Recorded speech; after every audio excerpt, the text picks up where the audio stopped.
성령의 깃발을 들고 영문 밖으로 나아갑시다. 이와 같은 제목으로 함께 말씀을 나누겠습니다. 오늘 본문의 근거로 해서 우리의 삶 속에서 우리 신앙관, 가치관 이런 말씀을 함께 나누려고 합니다. 지난 한 주간은 새벽 설교를 우리 남자 교역자들이 돌아가면서 하루씩 맡아서 설교를 하기로 했습니다. 저는 수요일 날 말씀을 나누었습니다. 지난 금요일 날 차승택 전도사님이 설교를 하신 본문이 저는 이명절 3일 동안의 제 30년 목회를 다시 돌아보게 하는 그런 기회가 되었습니다. 물론 차승택 전도사님이 한 설교 내용 때문은 아니고요. 설교 그 본문 속에서 성령님이 제게 이렇게 물으시는 것 같았어요. 너 정말 그렇게 목회하고 있나? 너 정말 그렇게 목회하고 있나? 한번 히브리서 13장 17절 말씀을 한번 봅시다. 제가 이 말씀을 만약에 이날 설교를 했다면 내가 이 말씀을 어떻게 풀어냈을까? 너희를 인도하는 자들에게 순종하고 복종하라. 인도하는 자를 말하면 교회를 말하면은 단임 목사인 저일 수도 있고요, 교구장일 수도 있고 구역장일 수도 있습니다. 제가 여러분들에게 제게 순종하십시오, 복종하십시오 이렇게 말할 수 있을까요? 물론 제 말에 순종하고 복종하라는 얘기는 아닙니다. 제 입술에서 나오는 하나님의 말씀에 순종하고 복종하는 것이 성도들이 가장 축복받는 삶입니다.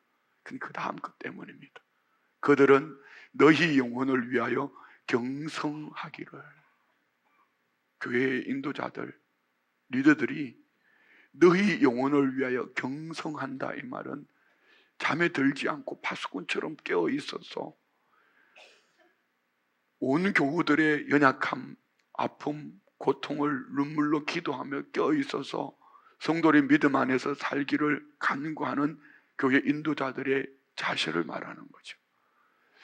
마치 자신들이 청산할 자인 것 같이 하느니라. 그들의 것을 주님, 다시 오실 주님 앞에서 결산하는 것, 결산할 것처럼 그 한 사람 한 사람 그릇되고 연약하고 저 성도가 저렇게 살면 안 되는데 주님 앞에 가서 내가 마치 결산하는 것처럼 그 성도들의 연약함을 끌어안고 밤잠을 자지 아니하며 성도들을 끌어안고 살고 있는가? 그래 할 때에 너 내 말에 순종해, 복종해. 가끔 이런 말씀을 가지고 목회자들이 이렇게 인용하지요. 목사 말을 듣지 않으면은 네 인생길이 별로 안 좋아. 그래서 사업이 힘든 거야. 그래서 가정이 힘든 거야. 이렇게 협박하고 윽박지르는 말들로 가끔 보면은 그런 분들도 없지 않아 있습니다. 물론 목사의 말에 순종하고 복종하라는 얘기는 아니지요. 하나님의 말씀을 들으라는 얘기입니다. 그렇지만 저것이 목회를 하기 위해서 쉽게 편하게 하기 위하여 성도를 협박하고 윽박지르는 도구가 되어서는 안 된다는 것입니다. 금요일날 새벽에 성령님이 제게 물으셨던 것은 이겁니다. 네가 정말 깨어 있어서 성도들이 네 말을 듣고 네가 전하는 복음의 말씀을 듣고 순종하고 복종하라고 할 만큼 네가 30년 동안 그렇게 깨어 있어서 목회했냐? 이렇게 물으시는 거예요.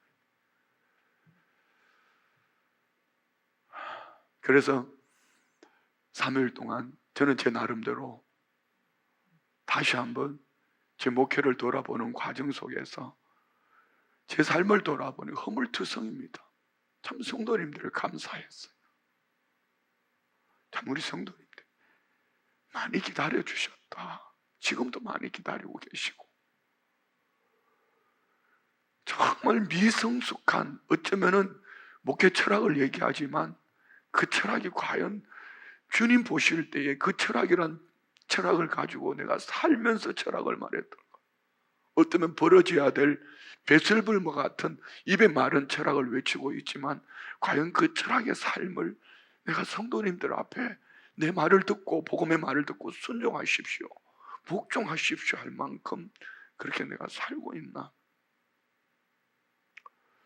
그래서 사흘 동안 어쩌면 이 말씀 때문에 제 목회가 다시 지금 오늘 이 시간부터 어쩌면 다시 새롭게 시작되어지는 것처럼 다시 조직 신학을 훌륭한 강사님들을 통하여서 듣고 신앙관을 다시 점이면서 나는 칼빈주의인가 알미니안주의인가, 나는 목회자로서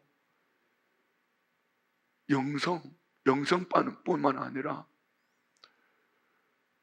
인격이 과연 바로 되어 있는가, 나는 대중을 놓고 설교를 하는가, 대중 앞에서 한 사람이 대화하는 것처럼 이렇게 설교를 하는가, 우리 부교육자들을 한 몸으로 생각하면서 정말 동력자로 가슴에 끌어안고 교육자들과 함께 동력하며 우리 장로님들과 함께 파트너십을 가지고 있는가, 뭐 다양한 것들을 생각하면서 정리를 해보았습니다. 어쨌든 너희를 인도하는 자들에게 순종하고 복종하라. 그들은 너희 영혼을 위하여 경성하기를. 잠에서 깨어있어. 아니 잠을 자면서도 깨어있어. 파수꾼과 같이 그렇게 산다. 이 말씀이 내가 담임 목사로서 성도들의 영혼을 위해서 밤새 보초를 섰는가, 마치 내가 청산해야 될 책임자인 것처럼 그렇게 살았는가, 성도들의 영혼을 볼 때에 그 일을 맡기신 주님 앞에 가서 청산할 것을 알고 내가 그렇게 목회를 하고 있나. 한켠에서는 무거웠지만 한켠에서는 너무 감사했습니다. 이 일은 오늘 13절, 14절에 나오는 성령님의 역사입니다. 성령님이 내 안에 하나님의 자녀로 인쳐주시고 보정하시고 그 성령님이 한 구절 말씀 속에서 깨닫게 하시고 눈을 열어주시니 어쩌면은 달려가야 될 앞으로 남은 목양 사역이 더 기름지고 복된 사역이 되지 않을까, 이런 생각을 해봅니다. 우리가 최근에 새벽 말씀을 통해서 사도행전 그리고 히브리서를 통해서 정말 큰 은혜를 받았습니다. 지금 에베소서 1장에 머물러 있습니다. 에베소서 1장은 에베소서의 핵심이기도 하면서 성경 전체의 핵심입니다. 이 에베소서 1장만 여러분은 확실하게 우리 신앙 안에 가치관과 믿음의 삶을 가지고 있으면요, 우리는 어떤 환경, 어떤 사람, 형편 속에서도 결코 흔들리지 않을 것입니다. 어쩌면 이 에베소서 1장을 가지고 1년 동안 설교를 해도 부족할 만큼 한 단어, 그리고 전체 삼위일체 하나님의 교리, 성부 하나님의 역할, 성자 예수님의 역할, 성령 하나님의 역할, 그리고 이 은혜 속에서 우리는 어떻게 살아내야 되는가, 이는 너무너무 중요한 말씀입니다. 우리 성도님들은 어떤 은혜로 결단하면서 신앙생활을 하고 계시는지요? 지난 주일 설교 때 나눈 말씀처럼 바울 사도의 삶과 복음을 향한 열정을 보면서 우리는 큰 은혜를 받았는데요, 그는 복음 전도 때문에 수많은 고난과 괴로움을 당하면서도 오늘 에베소서에 보면 1장에 보면은 그의 인생 끝자락 복음을 위해서 이렇게 달려갔으면은, 그리고 하나님께 뭔가 기대를 하며 성문 안에서, 영문 안에서 누리기를 원할 터인데 그는 성문 밖으로, 영문 밖으로 달려가면서 오히려 감옥 안에 갇혀서 감격스럽게 그는 찬송하리로다. 하나님 곧 우리 주 예수 그리스도의 아버지께서 그리스도 안에서 하늘에 속한 모든 신령한 복을 우리에게 주시되. 그래서 오늘 설교 제목이 성령의 깃발을 들고 영문 밖으로 나아갑시다. 내가 원하는 안정된 장막, 내가 원하는 안정된 물질, 건강, 그 무엇이 아니라 내게 주신 은혜가 너무 크기 때문에, 너무나 귀하고 복되기 때문에 예수님이 영문 밖으로, 성문 밖으로 나가서 십자가 지신 것처럼 나도 오늘 하나님의 임재가 있는 이 영문 안에서, 성문 안에서, 성전 안에서 안주하고 싶겠지만, 안정된 가정에서, 안정된 직장에서, 안정된 환경 속에서 그렇게 머무르고 싶겠지만, 그리고 그 다음을 기대한다면 우리는 성령의 깃발을 들고 영문 밖으로 나아가야 된다, 이런 말씀입니다. 바울 사도는 어떻게 이렇게 살 수 있었습니까? 에베소서는 크게 6장으로 기록되어진 에베소서를 크게 둘러 나누면 1장부터 3장까지는 무엇을 믿을까입니다. 무엇을 믿을까? 여러분 신앙생활 속에 신앙의 가치관이, 신앙생활이 무료하게 여겨지면은 이 에베소서를 여러분 1장부터 3장까지 깊이 묵상하면서 그 안에서 여러분 성령님의 인치심과 보증 속에서 주님의 은혜를 체험하면 절대로 흔들리지 않습니다. 그리고 4장부터 6장까지는 어떻게 살 것인가, 곧 바울 사도의 삶에 확정되어진 믿음의 가치, 그리고 약속의 말씀, 그것이 바울 사도가 마치 사도행전 20장의 22절로 24절 말씀에 보면은 1, 2, 3차 전도여행을 마치고 예루살렘에 보고를 하려고 할 때에 성령의 사람들이 가지 마라, 가지 마라, 거기 가면 환난과 결박이 있단다, 가지 마라고 말릴 때에 나는 생명조차 조금 더 귀한 것으로 여기지 않고 간다 외치는 겁니다. 그에게 도대체 무엇이 있었기에 그는 이렇게 외칠 수가 있었을까? 그래서 오늘 사도행전 본문 1장에서는 우리는 무엇을 믿는가, 무엇을 믿는가. 1장에서는 삼위일체 교리, 참 중요한 말씀입니다. 에베소서의 핵심이기도 하며 성경 전체의 핵심이기도 하며, 여기서 이단이 나오고 여기서 많은 사람들이 실족합니다. 그러나 반대로 여기에서 성령의 인치심과 보정하심을 확실하게 받은 성도는요, 어떤 사람 환경 앞에서도 요동하지 않아, 교만할 수가 없어요. 내라고 내가 이렇게 말할 수, 이 은혜를 알고 나면은 그 앞에서 감격하며 찬송하리로다, 이렇게 살아갈 수밖에 없습니다. 그래서 제가 말씀드렸던 것처럼 3절부터 14절까지는 바울 사도가 감옥 안에 있으면서도 얼마나 그 은혜가 벅찼으면은 인생 끝자락안에 단숨에 한 문장으로 삼일체 교리를 써가는 거예요. 이것이 오고 가는 세대 속에 교회의 역할, 교회의 사명, 교회의 가치관, 교회라는 것은 우리 성도들을 말하는 겁니다. 각 사람 안의 역할, 각 사람 안의 가치관, 각 사람이 어떤 신앙관을 가지고 살아야 되는가, 무엇을 믿는가, 너무 중요한 말씀입니다. 3절로 4절에는 성부 하나님의 만세전에 창세전에 선택하시고 예정하시고 선택하시고 오늘 저와 우리를 그 은혜의 자리로 인도해 주셨다. 데살로니가후서 2장 13절로 14절 봅시다. 주께서 사랑하시는 형제들아, 우리가 항상 너희에 관하여 마땅히 하나님께 감사할 것은 하나님이 처음부터 이 세상이 있기 전에 너희를 택하사, 이 택하신 조건이 뭡니까? 여기서 한국 교회뿐만 전 세계 교회가 여러 가지가 나옵니다. 칼빈주의, 예정하시고 만세전에 택하심. 그러나 알미니안주의는 구원을 얻었음에도 불구하고 중간에 지옥 갈 수 있다, 뭐 이런 얘기예요. 여기 안에도 얼마나 많은 갈등이 있는지 모릅니다. 그렇지만 하나님이 처음부터 너희를 택하사 성령의 거룩하게 하심과 진리를 믿음으로 구원을 받게 하심. 하나님이 택하시고 말씀으로 오신 우리 주님 성령님이 우리 안에 찾아오셔서 믿게 하심으로 우리는 구원을 받았다. 할렐루야. 자, 두 번째는요, 성자 예수님의 죄사함, 속량, 죄값을 치르시고 십자가 지신 주의 구속하심. 7절로 12절에 있는 말씀이죠. 예수님이 십자가에서 생명을 내어놓으시고 희생하심으로 말미암아 죄와 허물로 죽었던 우리, 죄에 놓였던 우리에게 하나님은 값을 치러주셨다. 오늘 우리가 함께 나눌 말씀은 이 세 번째, 성령 하나님의 인치심과 보정하심입니다. 어떻게 우리가 하나님의 자녀가 되었는가? 어떻게 우리가 하나님의 보호하심을 확고히 믿고 과거와 현재와 미래 어떤 환경 속에서도 성령의 깃발을 들고 안정된 장막, 성문 안이 아닌 성문 밖으로, 영문 안이 아닌 영문 밖으로 담대함으로 나갈 수 있는가?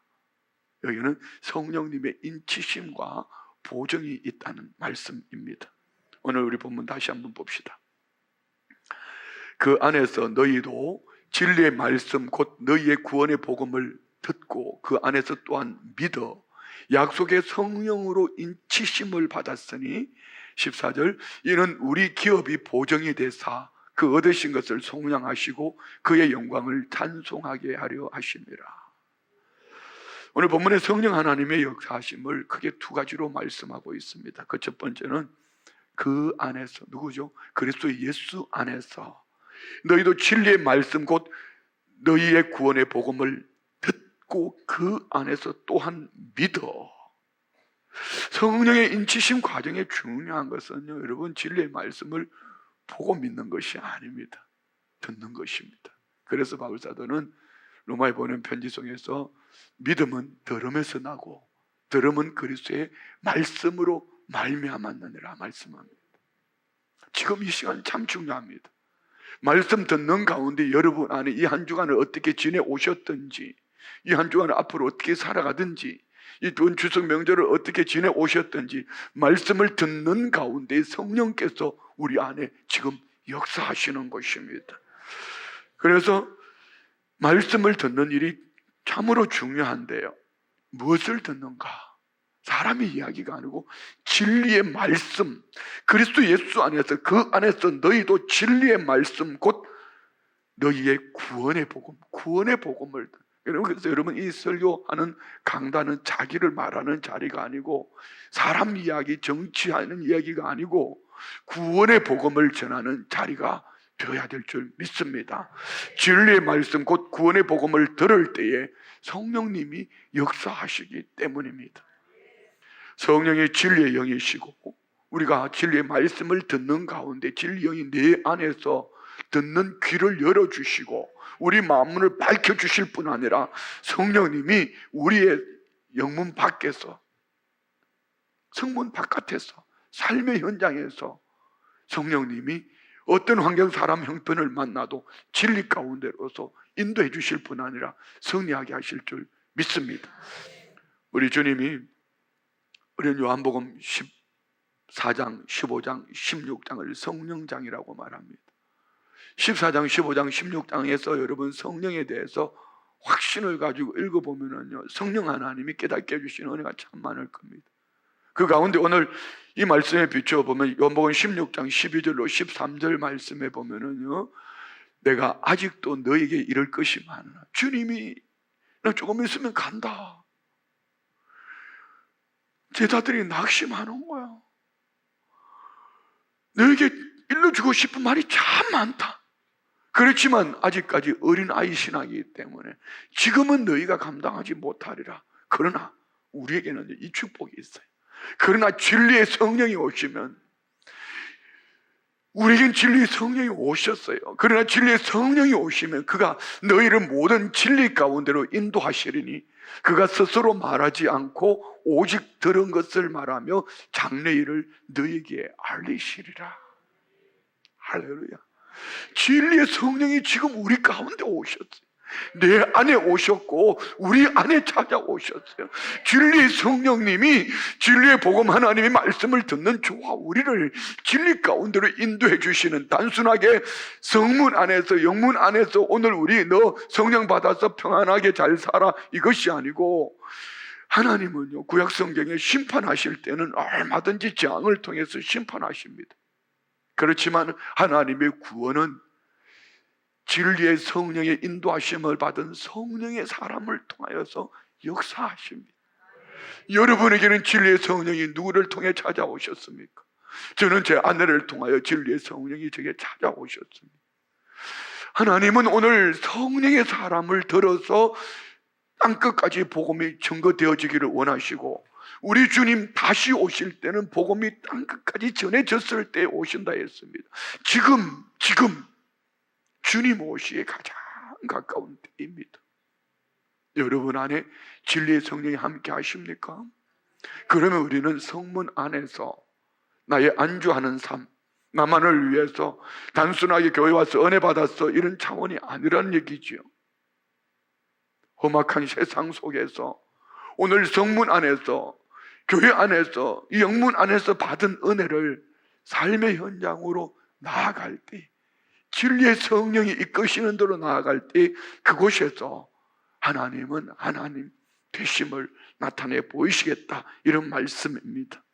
곧 하나님의 말씀, 진리의 말씀을 들을 때에 성령의 인치심의 역사가 우리의 마음 안에 일어나므로 하나님께서 우리 일을, 하나님의 이 선한 역사를 이루기 위하여 저와 우리를 도구로 사용하심을 믿습니다. 두 번째, 약속의 성령으로 인치심을 받았으니 이는 우리 기업의 보증이 되사. 인치심이라는 것은요, 도장, 지금으로 말하는 사인입니다. 이런 도장 아무렇게 찍었다가 어려움 당한 분들 많죠? 사인, 너하고 나하고 친분이 있기 때문에 사인했다가 큰일 납니다. 그런데 성령님이 인쳐주셨대. 내 안에, 우리 안에. 너는 내 거야. 내가 너를 택정하여 불렀나니 너는 내 거야. 너는 내게 보배롭고 존귀한 자야. 물이 침몰하지 못할 거야. 불이 사르지 못할 거야. 이유는 무엇입니까? 우리 고린도전서 12장 3절 말씀 볼까요? 진리의 성령이 우리 가운데 오셔서 뭘 하셨습니까? 그러므로 내가 너에게 알리노니 하나님의 영어로 말하는 자는 누구든지 예수를 저주할 자라 하지 아니하고, 또 성령으로 아니하고는 누구든지 예수를 주시라 할 수 없는 일. 성령님이 내 안에 계셔서 예수님을 주라고. 마태복음 16장에 보면은 베드로의 신앙 고백, 주는 그리스도시요 살아계신 하나님의 아들이시니다, 이 고백을 할 때에 주님이 너무 기뻐하셨어요. 기뻐하시면서 뭐라고 말씀하셨어요? 바요나 시몬아, 이것을 내게 알게 하니는 네 혈육이 아니다. 지식, 네 머리, 네 공부, 경험이 아니다. 하늘에 계신 내 아버지시니, 그 성부 하나님 아버지께서 성령으로 내 안에 찾아오셔서 인쳐주셨다, 이런 말씀입니다. 성령으로 우리는 주를 주로 고백하게 하신 줄 믿습니다. 그래서 성령님이 내 안에 사인을 해버렸어요. 하나님께서 우리 각 사람 안에 성령으로 이 목사는 내 거야, 건드리지 마라. 그리고 뭐라고 말씀합니까? 우리 기업의 보정이 되사. 기업의 보정, 보정이라는 단어 헬라어로 아라온이라고 하는데요, 법률적으로 상업적인 용어입니다. 무엇을 사기 위해서 보증금을 지불하면은, 아직까지 여러분 예를 들어 집을 사는데 보증금을 지불하고 나면 아직 그 집에 들어가 살지는 않아도 이제 나머지 잔금을 치르면 그건 내 것이 되는 것입니다. 보증금이 계약 관계 속에 있는 동안은 어느 누구도 그것을 뺏을 수가 없습니다. 다시 말씀드리면은 성령님이 우리의 기업, 우리 기업의 보정이 되셨다. 하늘나라 상속자로 성령님이 이미 보증금을 지불하셨기 때문에 어느 누구도 하늘나라 생명책에서 우리 이름을 지울 수가 없다, 이런 말씀이에요. 무엇을 통해서 보증하셨습니까? 그리스도 안에서 성령이 인치심으로 말미암아 보증하신 줄 믿습니다. 그래서 하나님께서 우리에게 우리의 구원을 이루기 위하여 열정과 열심히 우리 안에 계신 성령으로 사인하시고 도장을 찍으시고 성령으로 보증하셨기 때문에 어떤 것으로도 우리를 뺏어갈 수가 없습니다. 믿으십니까? 그래서 우리 인치심, 오늘 23절 14절 말씀은요, 어떤 분이 이렇게 설교를 해요. 복음을 듣고 믿고 성령이 찾아오셔서 순종. 여러분, 이거 틀린 얘기예요. 헬라 언어를 보면은요, 듣는 것과 믿는 것과 성령의 인치심과 보정하심이 같이 이루어지는 거예요. 여러분의 이 믿음은 여러분의 지식에서 머리에서 나온 것이 아니라 성령님이 하나님께서 만세전에 택한 백성 가운데 하나님의 때가 찼을 때 그리스도 예수 안에서 복음을 듣게 하시고 믿게 하시고 성령으로 인쳐주시고 보정하심, 이것이 동시간대에 같이 일어난 것입니다. 그래서 여러분은 이 시간은 참 중요한 시간이에요. 예수를 믿고 구원 얻을 때도 그리했지만 우리의 삶 속에서 어느 날 언제 순식간에 복음을 듣는 가운데 믿음과 함께 성령님의 역사가 언제 일어날지 몰라요. 어떤 날은 설교를 하다 보면요, 성도님들이 막 고개를 숙여 있어요. 그러나 보면 울고 앉은 분들이 많아요. 그런데 또 한쪽편에서는 그렇게 은혜스럽게 눈물로 감격스럽게 예배하고 있는데 한쪽에서는 개코야 날 살려라 하고 주무시는 분도 없지 않아 있어요. 예, 괜찮아요. 어느 날 성령님이 복음을, 진리의 말씀을 들을 때에, 할렐루야, 성령님이 내 안에서 믿음의 역사를 이루어 가시는데요, 보증하시고 인치신 역사가 순식간에 우리 삶 속에서 생각이 바뀌고 가치관이 바뀌고 그렇게 살아갈 수 있도록 역사하심을 믿으시기 바랍니다. 이런 삼위일체 하나님의 구원 역사에 대해서 우리 자세는 어떻게 해야 되는가? 결론 부분이에요. 우리 한번 6절과 12절, 14절 성부 하나님의 역사 속에 6절, 이는 그가 사랑하는 자 안에서 우리에게 거저 주시는 바 그의 은혜의 영광을 찬송하게 하는, 그 은혜의 영광을 찬송하게 하는 것. 그러면 성자 예수님으로 말미암아 우리는 어떻게 해야 될까? 12절 봅시다. 이는 우리가 그리스도 안에서 전부터 바라던 그의 영광의 찬송이 되게 하려 하시고. 그럼 오늘 본문에 나오는 성령의 인치심과 보정하심은 14절에 어떻게 하라고 그랬죠? 이는 우리 기업이 보정이 돼 그 얻으신 것을 속량하시고 그의 영광을 찬송하게 하려 하심이라. 곧 우리는 우리를 구원하시는, 만세전에 택하시고 예정하시고 때가 되어서 우리를 불러주신 성부 하나님의 역사와 성령 하나님의 속량, 죄 사함의 은혜와 성령 하나님의 인치심과 보정하심 앞에 우리는 한마디 이겁니다. 그의 영광을 찬송하게 하려 하심이라. 이것이 성부, 성자, 성령의 역사하심으로 구원 얻은 성도들의 삶을 말하는 거예요. 자, 그러면 이것을 우리가 새벽에 나눈 히브리서 13장 말씀 속에서 구체적으로 그 영광을 어떻게 찬송하며 살아가는가? 히브리서 13장 15절 말씀 보시겠습니다. 그러므로 우리는 예수로 말미암아 항상 찬송의 제사를 하나님께 드리자. 자, 이 항상이라는 단어를 여러분이 초점을 맞춰요. 쉴만한 물가 푸른 장정화로 가기 위해서는 때로는 가시밭도 지나가야 됩니다. 때로는 골짜기도 지나가야 합니다. 때로는 험악한 꼴도 봐야 합니다. 바울사도처럼 말입니다. 그런데 우리는 예수로 말미암아 항상 찬송의 제사를 하나님께, 항상 찬송의 예배를 어디에요? 오늘 성문 안에서, 영문 안에서 좋은 환경 속에서 나만 누리자, 이것이 아니라 어디로요?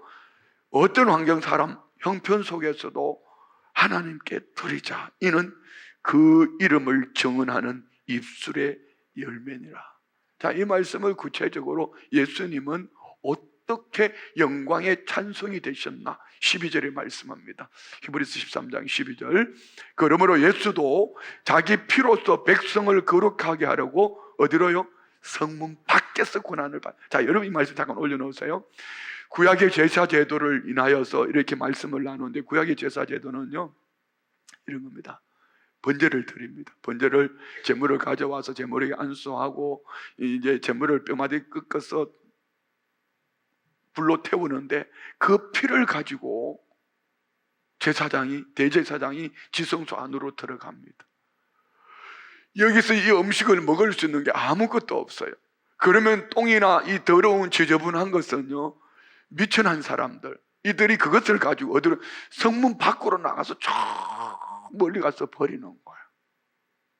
자, 이 말씀 속에, 12절 말씀 속에는요, 복음의 진리의 무수한 말씀에 우리에게 주시는 은혜가 담겨 있어요.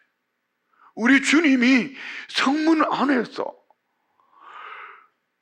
대제사장이, 내가 대제사장이야, 이렇게 해가지고 그 피를 가지고 두려움과 떨림으로 나아가는 영광을 받는 하나님의 임재가 있는 그것이 아니란 얘기입니다.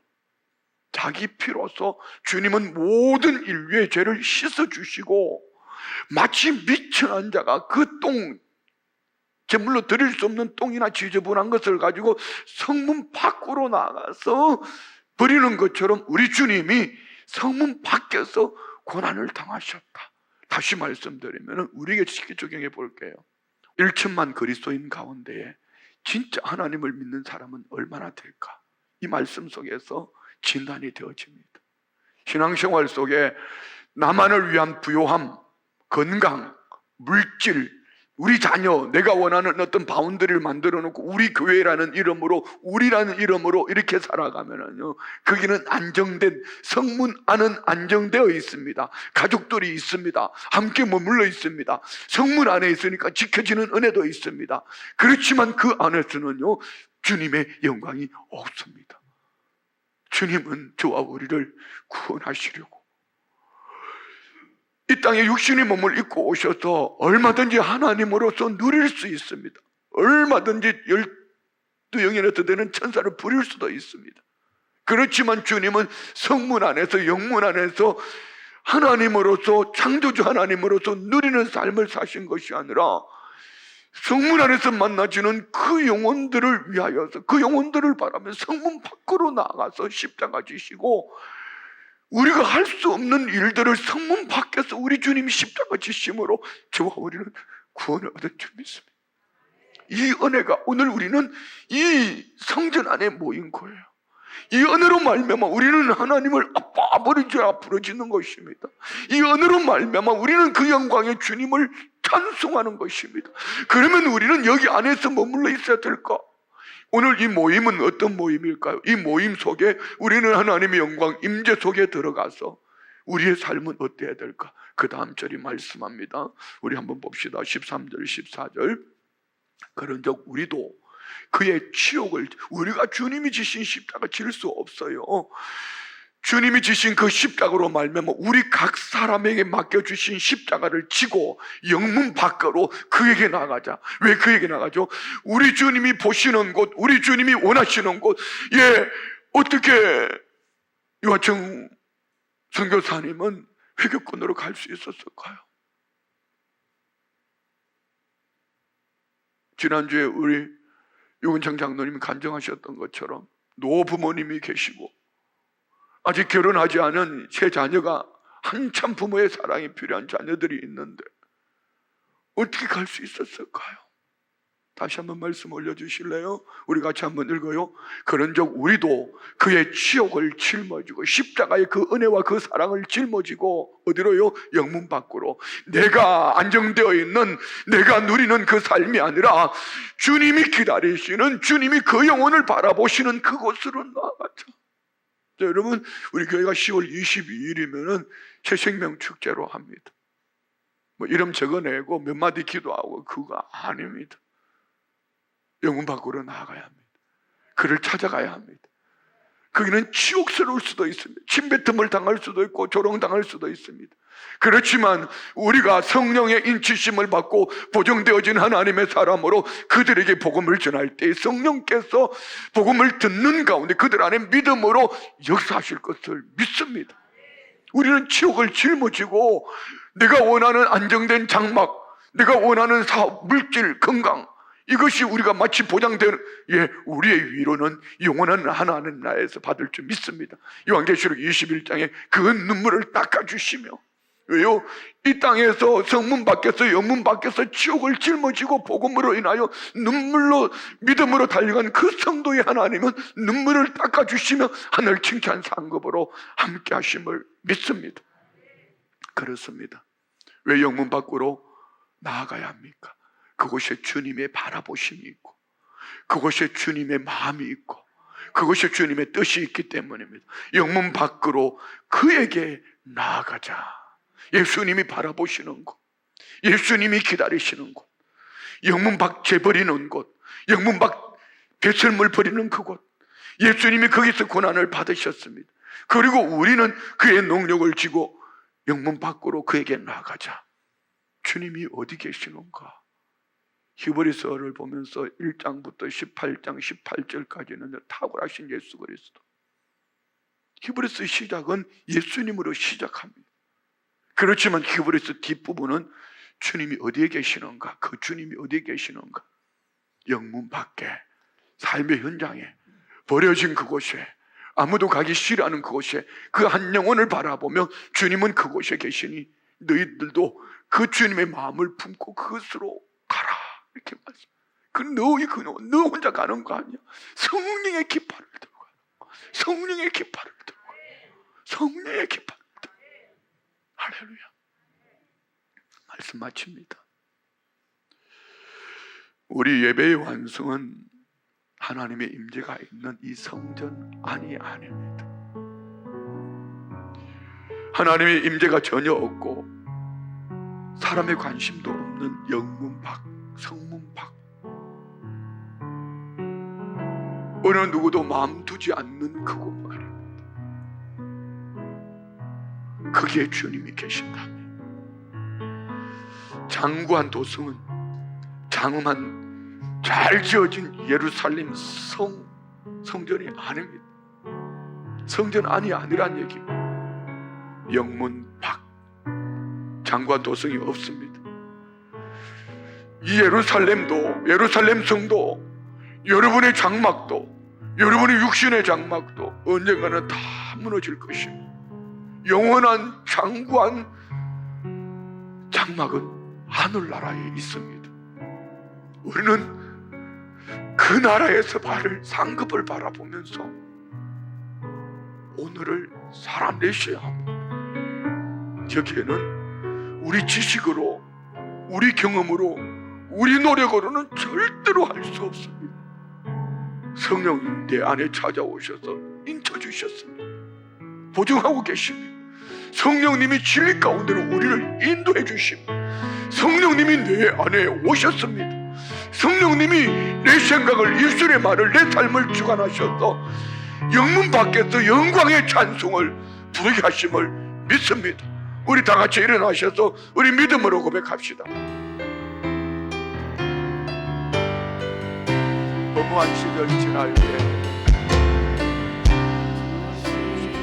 지날 때, 기쁜 한숨 내쉴 때, 그런 풍경 보시며 안식하는 분, 그와 같이 너희를 버리지 않고 그와 같이 너희를 버려두지 않으니, 우리 주님 우리와 영원토록 함께 하시고 성령으로 인쳐주셨고 보정하셨습니다. 성령이 오셨습니다. 오셨네. 성령이 오셨네. 언제요?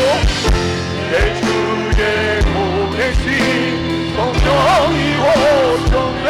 우리 인생 가운데, 우리 인생 가운데 신이 찾아오셨고 그 나라 일하. 여러분의 삶이 어떤 환경 속에 있습니까? 억눌림과 같이 있습니다. 자유함이 없어도 괜찮습니다. 우리 주의 성령이 우리 가운데 함께 하시고 우리의 피난처가 되십니다. 주의 여기 계신 곳에 자유가 있나니 진리의 영이신 성령이 성령님이 오셨습니다. 성령이 오셨네. 성령이 오셨네. 대주에 보내신 성령이 오셨네. 우리 인생 가운데 이리 찾아오셔도 그 나라 다시 한번 성령이 오셨네.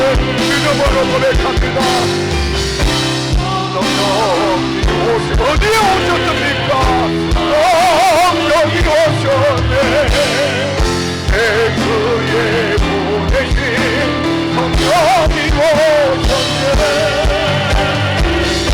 우리 인생 가운데 길이 찾아오셔도 그 나라 다시 한번 믿음으로 고백합니다. 성령이 오셨네. 성령이 오셨네.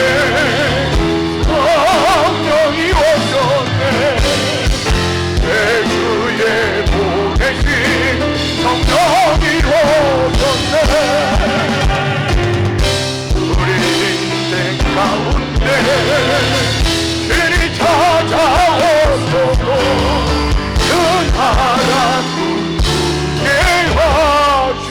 다 같이 말씀을 생각하며 합심으로 기도합니다.